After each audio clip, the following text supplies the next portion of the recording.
حضرت اسماء رضی اللہ تعالی عنہا کی سخاوت۔ حضرت اسماء رضی اللہ تعالی عنہا بڑی سخی تھی۔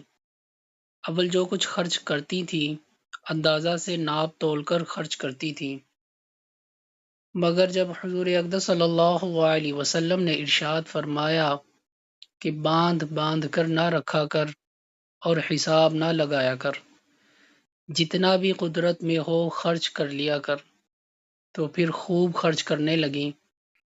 اپنی بیٹیوں اور گھر کی عورتوں کو نصیحت کیا کرتی تھیں کہ اللہ کے راستہ میں خرچ کرنے اور صدقہ کرنے میں ضرورت سے زیادہ ہونے اور بچنے کا انتظار نہ کیا کرو۔ اگر ضرورت سے زیادتی کا انتظار کرتی رہو گی تو ہونے کا ہی نہیں کہ ضرورت خود بڑھتی رہتی ہے، اور اگر صدقہ کرتی رہو گی تو صدقہ میں خرچ کر دینے سے نقصان میں نہ رہو گی۔ ان حضرات کے پاس جتنی تنگی اور ناداری تھی اتنی ہی صدقہ خیرات اور اللہ کے راستہ میں خرچ کرنے کی گنجائش اور وسعت تھی۔ جو پیڑ پر پتھر باندھ کر گزر کرتی ہو یا ان پر کئی کئی دن کا مسلسل فاقہ ہو۔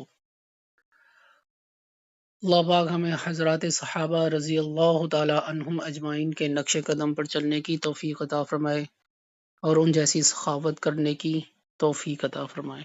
آمین آمین۔